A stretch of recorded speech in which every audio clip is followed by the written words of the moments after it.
Now, it's not true that public speaking is the greatest fear in the world. It's certainly not true that people fear public speaking more than death or losing a loved one or any of those awful things that can happen. That's an urban myth which came from a chat show host in America. I've looked it up on the internet with great assiduousness, and I can absolutely guarantee that it isn't true. But I think it is true that many people do fear public speaking quite deeply. And it's not surprising. It's a huge opportunity to make a fool of ourselves in front of a lot of people, which plays into, if you remember back to the 4 leeches, looking good, being right, people-pleasing.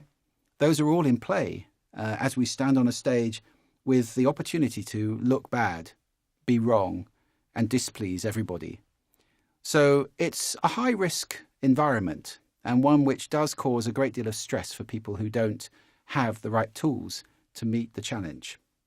This section is about giving you all the tools you need to meet that challenge and to be a brilliant public speaker every time you want to do it. Now, first, I'd like to talk about the attitude going into a speech, which kind of is an antidote to all of those leeches and the way they can drive us into fear. The attitude needs to be one of generosity. You know, you're doing this for other people, not for yourself. If you're giving a speech, it's designed to communicate something to other people.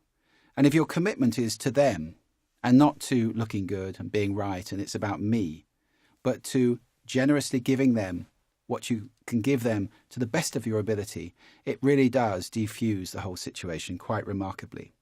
So you're there for them. You're there to please a bunch of people that you have no control over necessarily. So there is also no point at all in judging them or making them wrong in any way in order to be right yourself.